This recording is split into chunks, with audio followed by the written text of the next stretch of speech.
So one thing that's changing today is that more and more of us are having these kinds of experiences, and instead of getting pulled back into the world of separation, because there's so many of us, I mean, look at all of us here, 350 people in this room, we can hold each other in the place of inner beingness. And we can say to each other, these life choices you're making that don't make sense in the old world, well, that's not crazy. I'm doing it too. Here's what's real. We can help each other to believe what we know. Because in our hearts, we all know. You know, we all can feel the significance of those acts that only make sense in the context of reunion, of interconnectedness. We can feel it. We can feel the significance of those acts. But we don't believe it. Because our beliefs are wrapped up in an old story. And we can't change our beliefs through willpower either. That's one of the errors of some of the New Age teachings, you know, that if you change your beliefs, you change your reality. Well, yeah, but we do not have the ability to change our beliefs. We're helpless to do that. But we can change each other's beliefs by giving each other experiences that don't fit into the old story. And so maybe I'll say one more thing about it.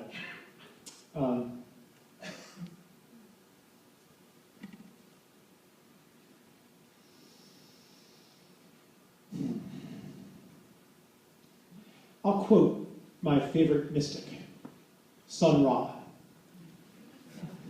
You guys know Sun Ra? He was actually a very flamboyant entertainer in the 1960s. My brother sent me this quote. It was in a seed catalog. And Sun Ra said, "We've tried everything possible and none of it has worked.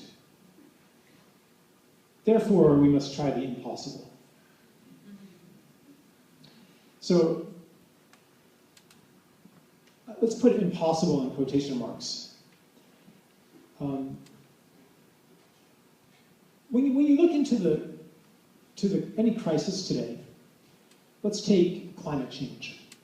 You know, the climate scientists behind closed doors in private, they're not saying that we're looking at a 2-degree rise in temperature. They're saying 6, 8, 9 degrees Celsius. What is necessary to stop that is something on the order of ending all fossil fuel use in 5 years. Like that might take the edge off the catastrophe, right? What is politically feasible is to slow down the rate of increase. Maybe not even to freeze it in place, but to slow down the rate of increase, right? What's politically possible is nowhere near what's necessary. It falls far, far short. And that's true of almost every cause that you can imagine, whether it's environmental or social. You know, like what's it going to take to have peace, to have peace and brotherhood and love in the Middle East?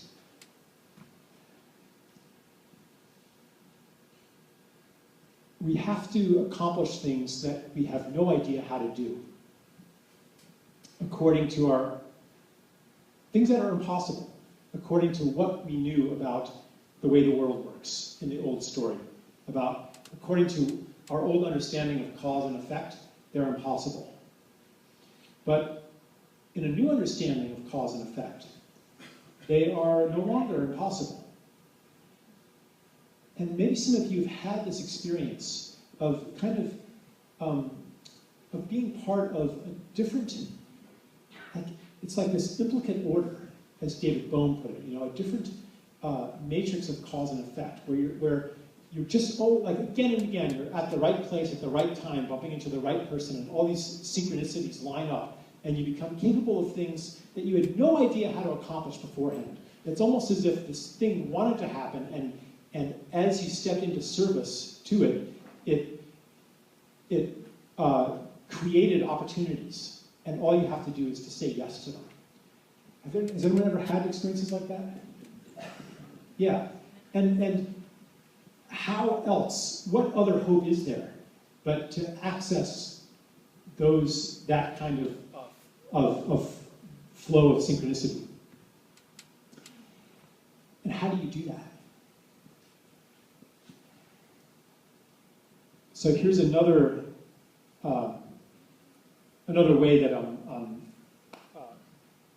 this thing keeps going on and off. Another way of seeing the world through the lens of the gift. If you don't know how to make something happen, then, well, these things happen as a gift. And how do we access those? We step into that world ourselves. And this is something that everybody wants to do. Charles, my heart is drawing me to you right now. Hi. My name is Katsa. Hi, Costa. And my heart is drawing me to share a gift. Okay. May I? Thank you. Peace. Thank you for your collective listening. Some of you know me, and some of you will know me through these words that I feel honored as a calling and a gift through the channel of this man here. It's a story. It's very brief. And again, thank you for your listening. Cast a story of two seeds in a parallel universe. One is not natural, rhymes with crisscross Santo. You got it, it's Monsanto. The other came from my mother. One of the names is Pachamama. Those ladies were saying it earlier. Pachamama. I sit down to rest my spine as the spinal cord trauma is within. Here with honor. Thank you for your listening once again. As we hear your voice, Pachamama, planet Earth, Pachamama. Now the question is the soil. One is ghetto, one is royal. One is burning jets overhead, the other's having incense in a bed. So I ask, where do we grow? In a parallel universe.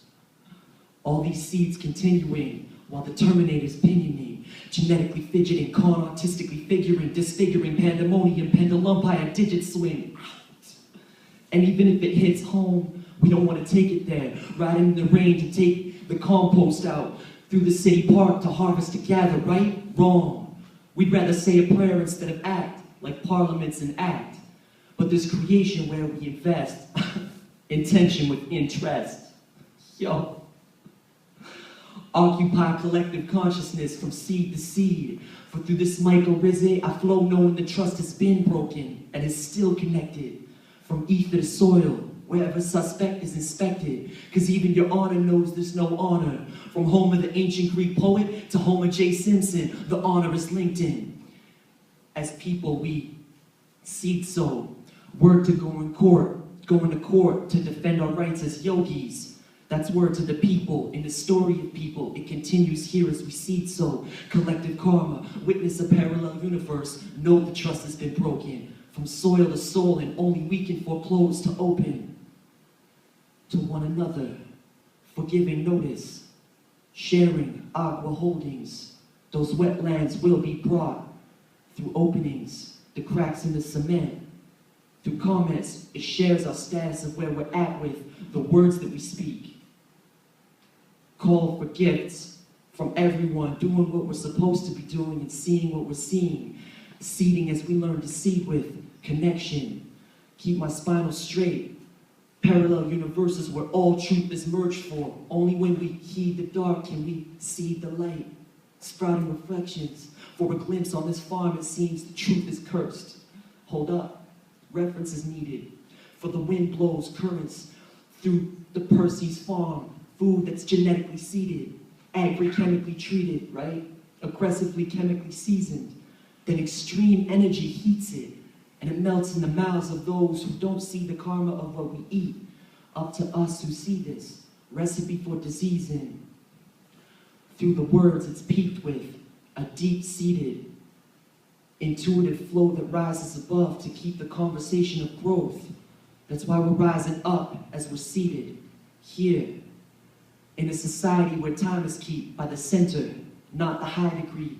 for this balance now, as far as eyes can see.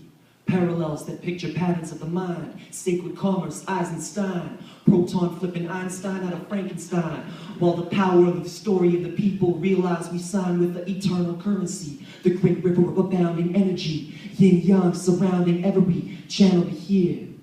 Our communal lake that opens with the sun and moon, paralleling paddle songs in the constant tides, flooding an ocean of a human family, from sentient sapient to domestica fragilis. The truth is swerves. One more moment of your time as we electrocute with surges, electroshoot the surges, rising above, flipping the words in a moment as earth human currents through the vein, very same currents of the heart math, graph chart check of where your curve hits.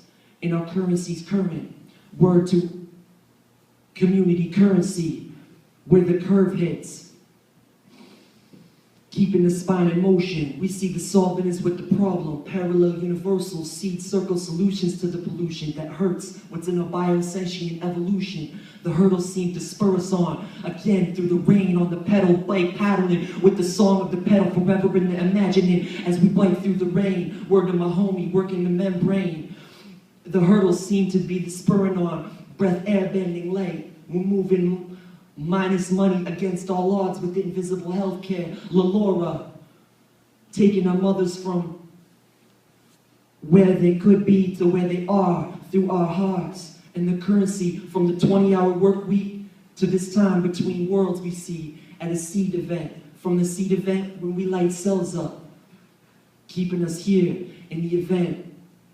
Burning like Bob Marley, vaporizing through a juicer to Sun Ra. That's word to where we all are, making impossible rhymes where the facts fit. You see, the model for infinite growth is at the cost of those who don't control the finite flow. Correct me if I'm wrong, but the model for infinite growth is at the cost of those who don't control the finite flow. So I bring myself back to the logic of the mind to connect with heart. As I hear your mind connects in an art of storytelling. And it's heard through your words. Thank you for letting me tell your story.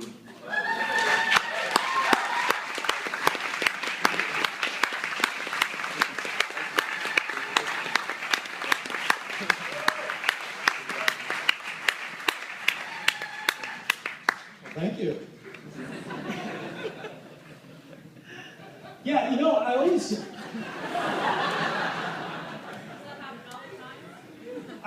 wonder, like, how much to let it all out, you know? Because there's this credibility thing.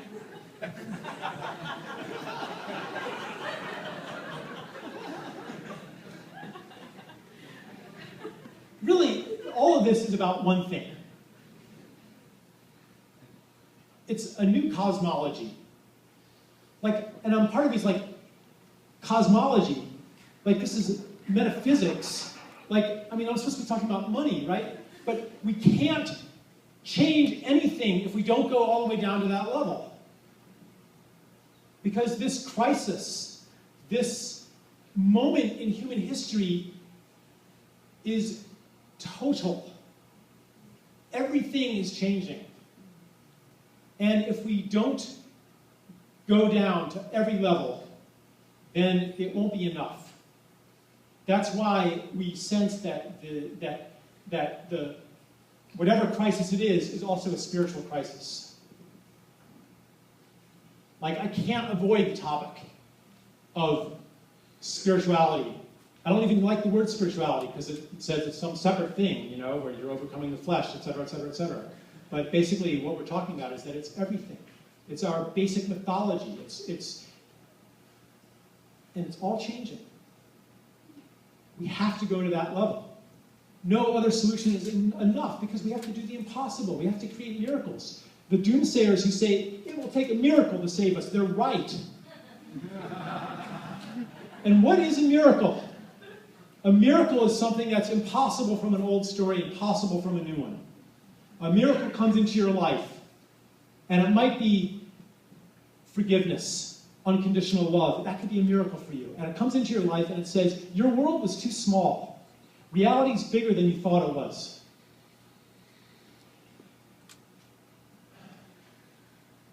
And then If you're like me, you say, no, it didn't happen. I want to stay here. But then another miracle comes, and another one, and each one says, your world is too small. Much more is possible than you ever imagined. And finally, we accept the invitation. So a miracle is an invitation. It's when the shell of our old world begins to get thin and cracks, and then the light shines through the cracks from a bigger world, and that's a miracle is a sign that your world's about to fall apart. We have to go to that level. What we're stepping into is a different cosmology, and it's the cosmology of the gift. Why are you here? It's because you have a gift to give. If you're not giving it, you're going to feel like you're not even living your life. I had that moment.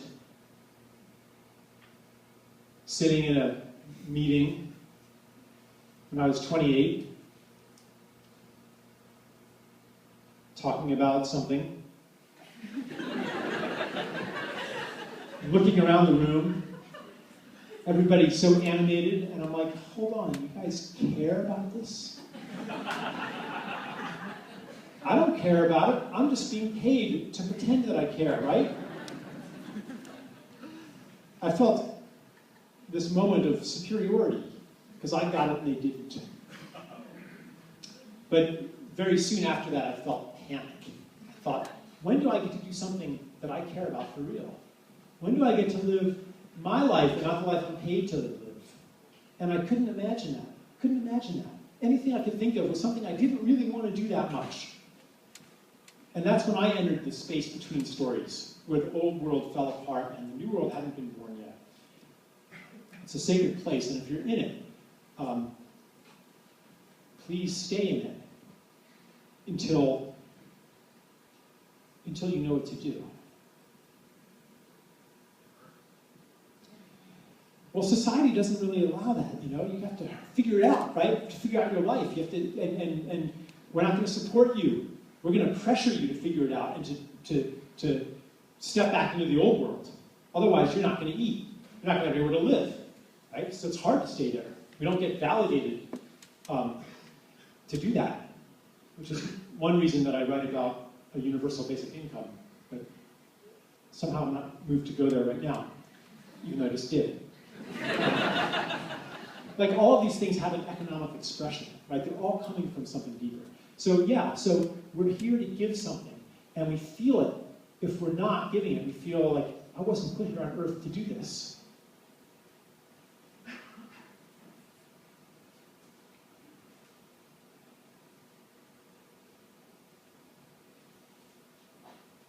So really what this week is about, it's about stepping into the gift in a new way. Most people in this room are already in the gift in some way or another. This is a vast new territory. Every single one of us is pioneering a little piece of that territory, which means that everybody you meet will have something to teach you. But it's a new territory, and we don't know how to navigate it. And we feel a little weird being in it. Many of us feel a little crazy, a little tentative. We get called naive. We call ourselves naive. It's never going to work because the laws of reality are this way. And you're not going to change anything by taking care of a 95-year-old woman. So we feel a little nervous here, a little scared, a little tender, a little fragile. And what this conference or this festival is about is helping each other to live in this space in a new way. So in this week's series of events, and I hope you will come back because many people who never knew each other before, you're going to meet people, you're going to come together with people who have a seed for you, who will catalyze something that will crystallize in you. Because they're doing it. You're doing it. And so it's okay. And I can do it too. And here's how to do it. And I never thought of that before. And this is the kind of place, Because no, who's here in order to make more money? Right? You wandered in hoping for some financial tips. No one. Okay. You're here because you want to be more effective as a giver. You are here as an act of service. You are here to step into the new story. That's really powerful. When 350 people all come together with the intention of service, that is what causes the miracles, we could call them miracles, to cascade. That's where the impossible begins to happen.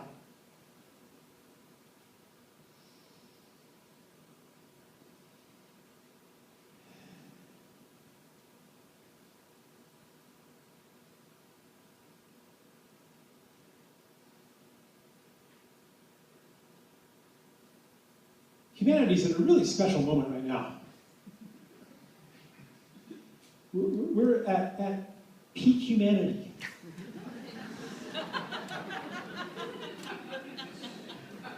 The population will be smaller in a century than it is now. We're pretty much at peak humanity. Everybody has come for this moment. For the coming of age of our species. Some of you may have heard this story before. You know, it's a good one. Maybe I'll and do I have time to do this? How much more time do we have? Well, it's 10 minutes to 9. 10 till 9. Perfect. Was I supposed to end at 9? I was. We started late. We started late. Yeah. Okay, so here we are. Peak humanity.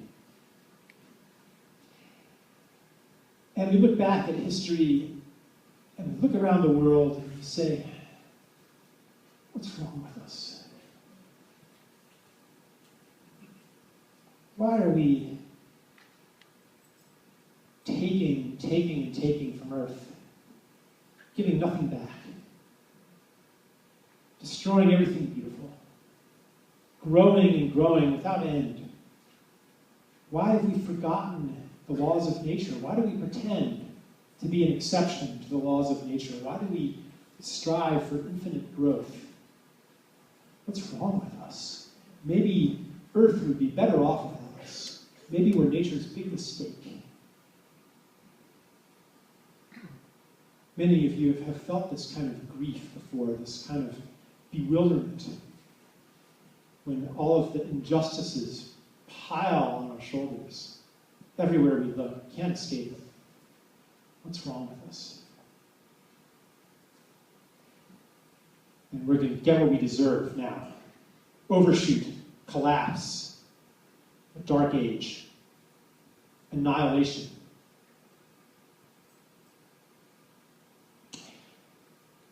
Well, that's one way of looking at it. Let me give you another way of looking at it. Exponential growth is not unknown in nature. If you burn down a forest, then pioneer species will come in, and they will grow as fast as possible, and biomass will increase exponentially for a while. But then the ecosystem matures. Growth levels off, it approaches a steady state, and instead of competition for sunlight and space, mutual relationships, symbiotic relationships, complex ecological relationships emerge. Another example, a child goes through a phase of rapid growth. And you could look at your teenager, you know, and say, this is bad. You know, if he keeps growing, then you know, his body is going to collapse. You know, but that's not what happens. You know, they don't keep growing. At some point, growth levels off, and they're no longer children, and they enter adulthood. And I think that that's what's happening to the human race right now. we're approaching the end of the childhood of our species.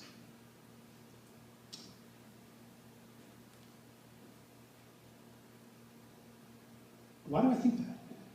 I have two reasons for thinking that. There are two signs that tell us that childhood is ending. And the first, two things happen when you enter adulthood. And both of them are happening to us. The first is that, well, maybe three things. Growth ends, right? And when that happens, well,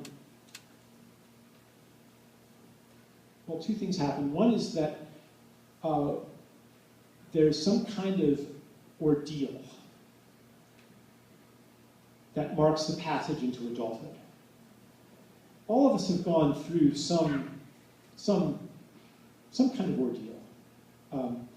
Primitive cultures understood this very well, and they would create an ordeal for you that involved your world falling apart in some way. I mean, it was so intense that you had no reference point for it.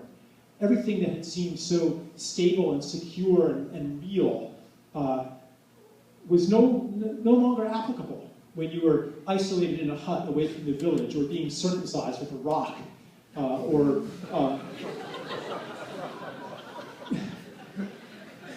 yeah, I hope you didn't notice that hand motion I did. Or when you were tied to a tree with no food and water, or you were sent out into the bush and don't come back until you have a vision. And we'll know if you don't. We can tell. And some people don't come back. And you're out there yourself. Nothing makes sense anymore. The world falls apart. And it can be really painful and really scary, and there's a moment of total uncertainty. That's what's happening to our species right now. We're going through, that's what these crises are. They are a coming of age ordeal. And when you come back to the tribe after that ordeal, you are welcomed as a full member of the tribe. You are an adult now. That experience, because that experience that dissolves your identity,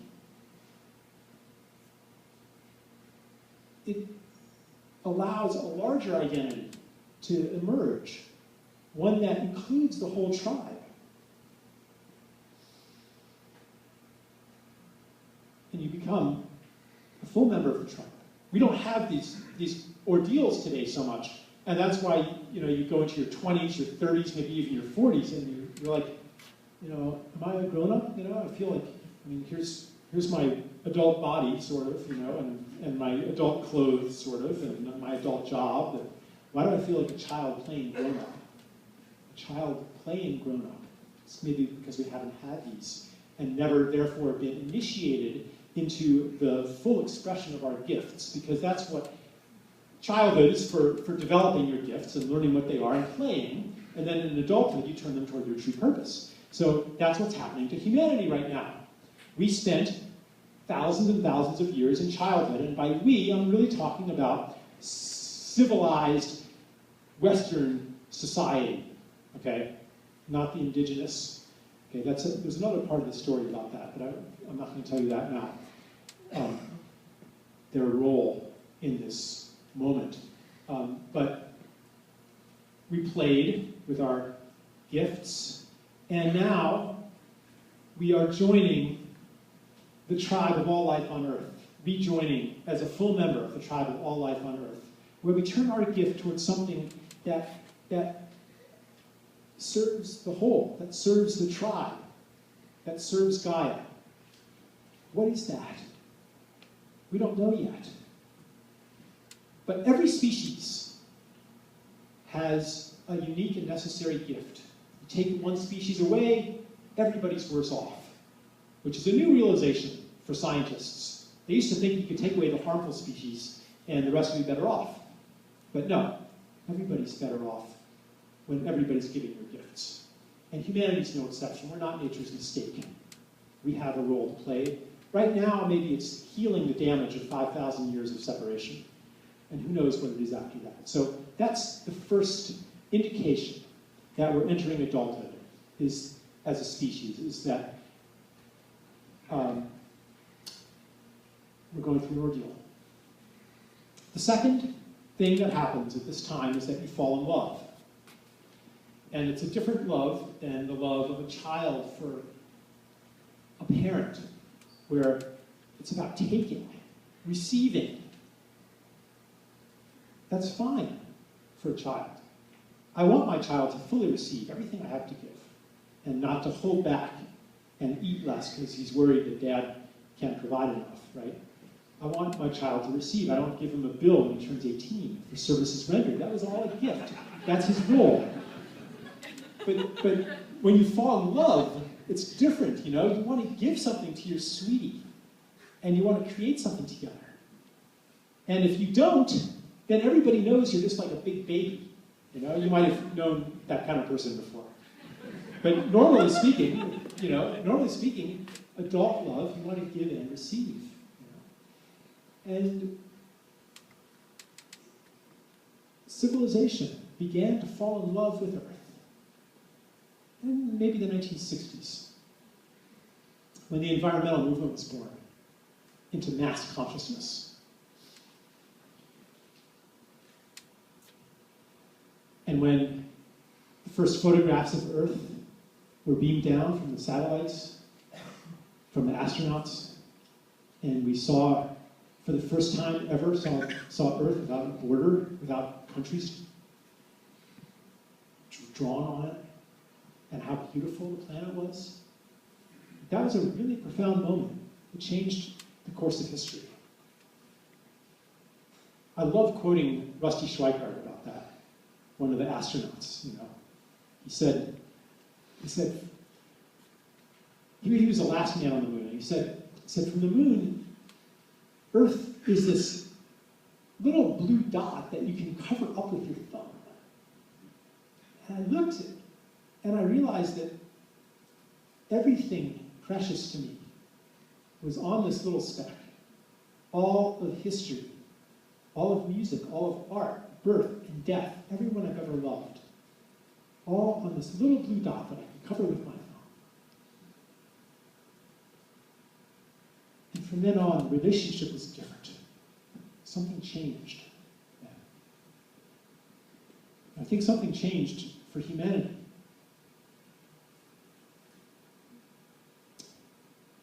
And so we're just in this adolescence now.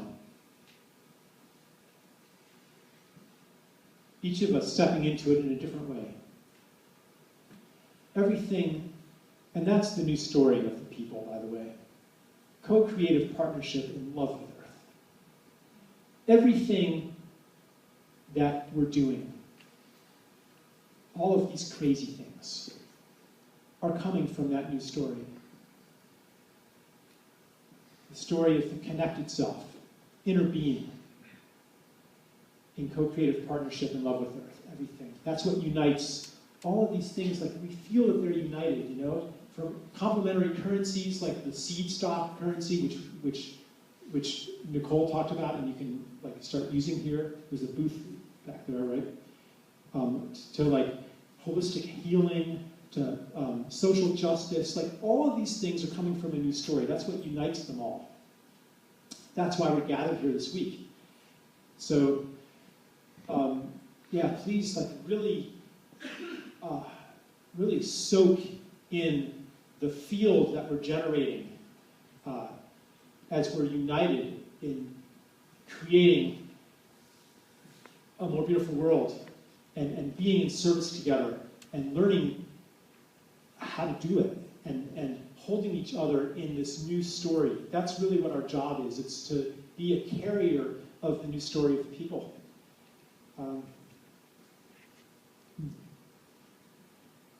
Thank you for your attention. I love the city.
Oh, wow.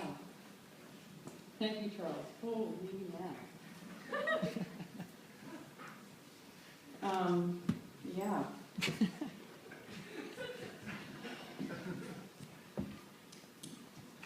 I just want to invoke a name into the room, and I think is the 95-year-old woman that Charles was referring to. And I'll just tell you that her name is Marjorie, and that she passed about 3 weeks ago. Yeah, the work done was definitely significant, valuable, and important. Wow. Thank you, Charles. Wow. I also want to thank, on a personal note, my daughter Hannah, who's in the room, and my partner Keith, who's in the room, and thank you for your unconditional love going through this craziness in the past few months in particular. I also wanted to thank all of you for coming. I want to thank our sponsor, Van City. You guys rock.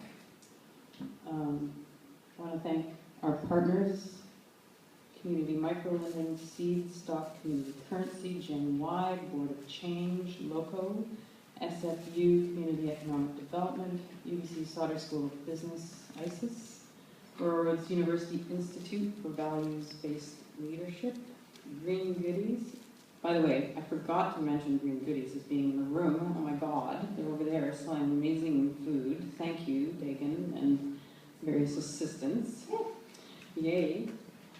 City Studio, Renewal Partners, Numi Organic Tea of Vancouver Observer, Soul Food, Transformation, Go Green Inside, Global Entrepreneur Week, Latin Organics, and Terra Breads. And there's many individuals I could thank, but I couldn't possibly remember all the names in this moment.